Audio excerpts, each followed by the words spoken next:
Welcome, Transformer fans. My name is Composite Enerjoe, and today I'll be bringing you my review of the Transformers War for Cybertron Siege Deluxe class Brunt. And here he is in his vehicle mode, which is a Cybertronian-styled tank. Although with this massive cannon on top, it kind of reminds me more of a Cybertronian-style artillery, like a mobile artillery. But that's just me. This is referred to as a tank. So yeah, this is his tank mode. And it's pretty good. It resembles a tank, has the treads and the main gun, and that's, I guess, all that you really need to be qualified as a tank. And in this mode, the only articulation he has is on the main gun, which it can rotate 360 and move up and down that much.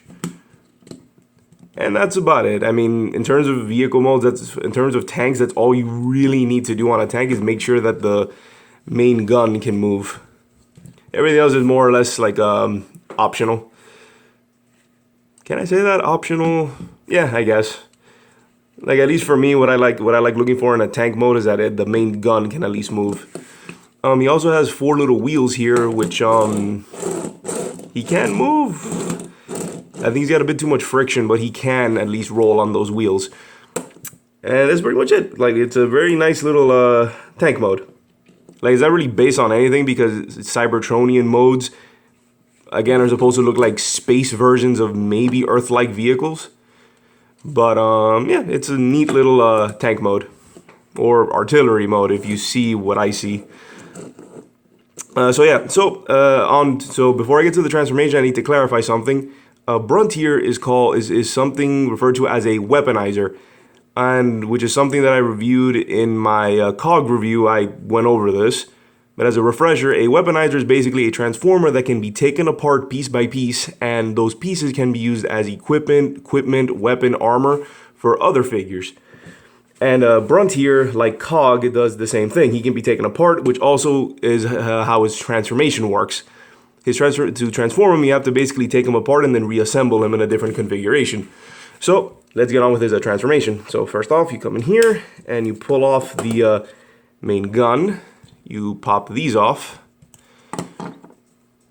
like so. So let me lower this.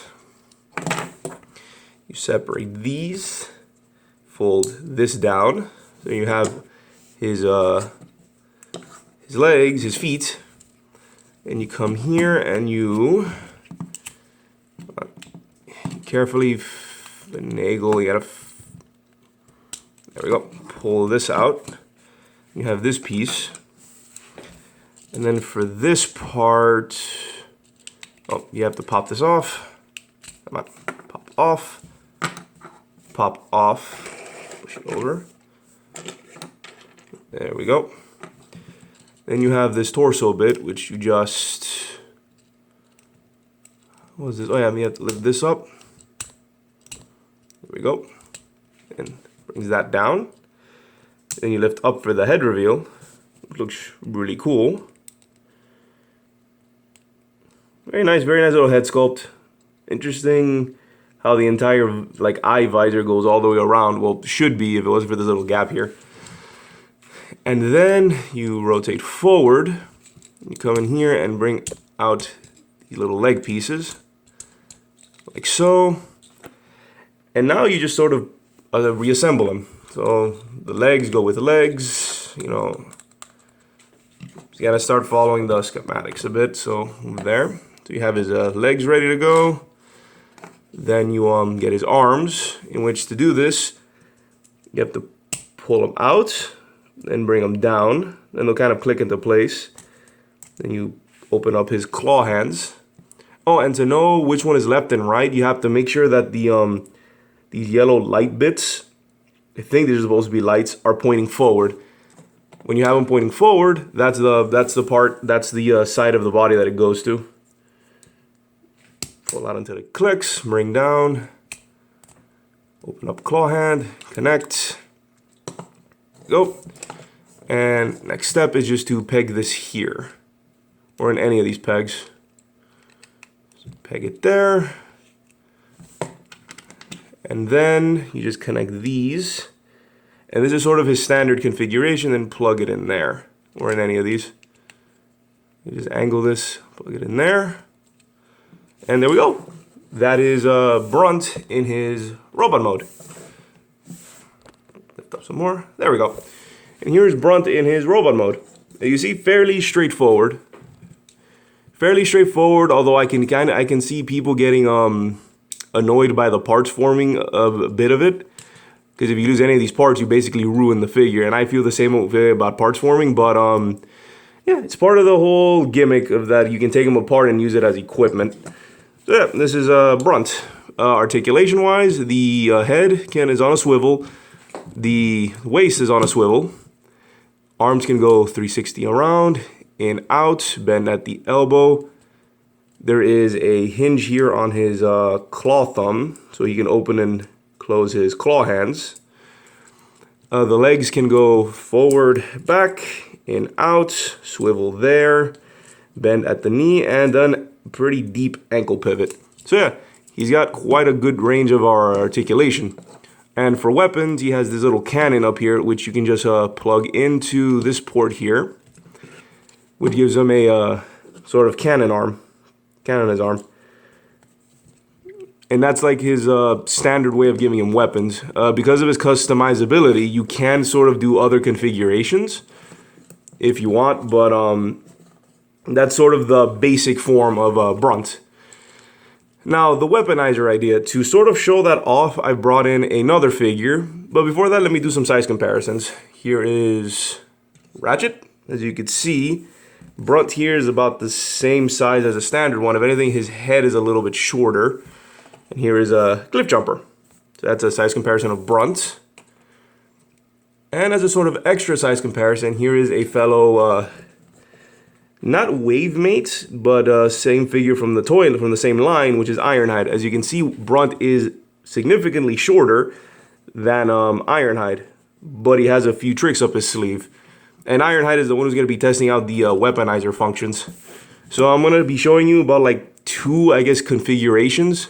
You can pretty much do whatever you want, but I'm going to show you 2 configurations that I like with Brunt parts with Ironhide. So we take this off and take this off. We'll go back to sort of his base pieces. For this, just connect it back together.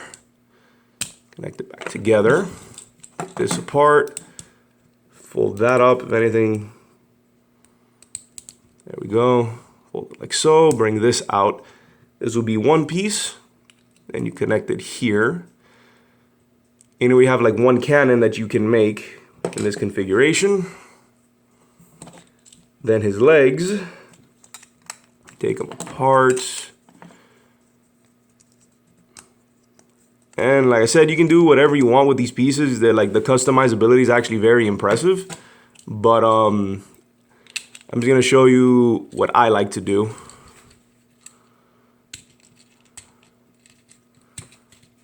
Alright, so here are sort of the pieces that I'm going to be using. Let's bring in Ironhide. And how I'm going to do this is I plug this here. I'll plug this here, like so. Give him a little bit of a backpack. Give him this arm cannon, like so. These will serve as like boots, if I can get it right.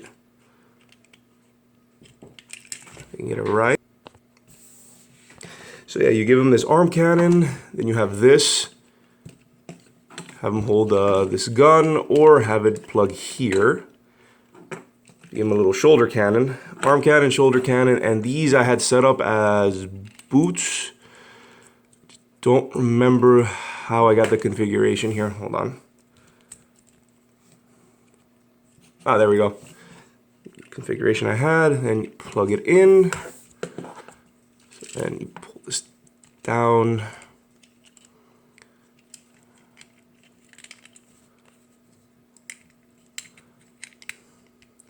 And there. He got some extra, he has some extra size, he has a shoulder cannon, extra firepower. And a backpack is like a power source or jetpack or whatever.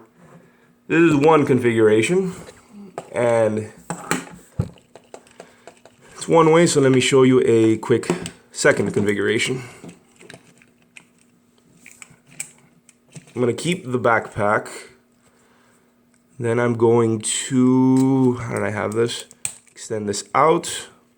Open up the claws.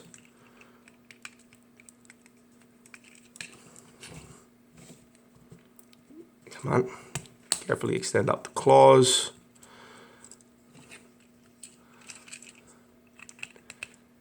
Do this. So it has these claw shoulders. This I take off. Put this here as a little shield.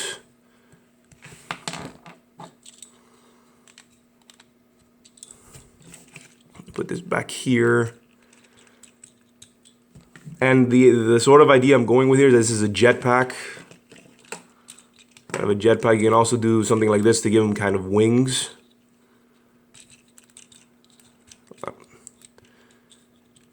But the general idea that I'm going for is that this is supposed to be like a jetpack. And you have these cannons in which he just holds it. So here we have my second configuration. Jetpack, extra claw arms, a sort of shield, and a massive cannon. And yeah, so yeah, this is like these are just sort of two configurations you can do, and there's like many other possibilities. You're basically limited to your own imagination, and I can't even imagine if you bring in more weaponizers, the crazy combos you can do. Oh, I actually forgot about this thing, and I'll just have it here on his shoulder. There we go. I forgot one little extra piece. So yeah, you can just mix and match anything. You can bring in more pieces. This whole weaponizer system is very cool if you like customizability, which this does provide. So yeah, overall, Brunt here is a very solid little figure. By himself, he's really cool, and he's even better if you sort of bring him in with other figures. I do admit the parts forming might sort of push people away, but that is part of the charm, is that you can, do these crazy combinations and armor up other figures.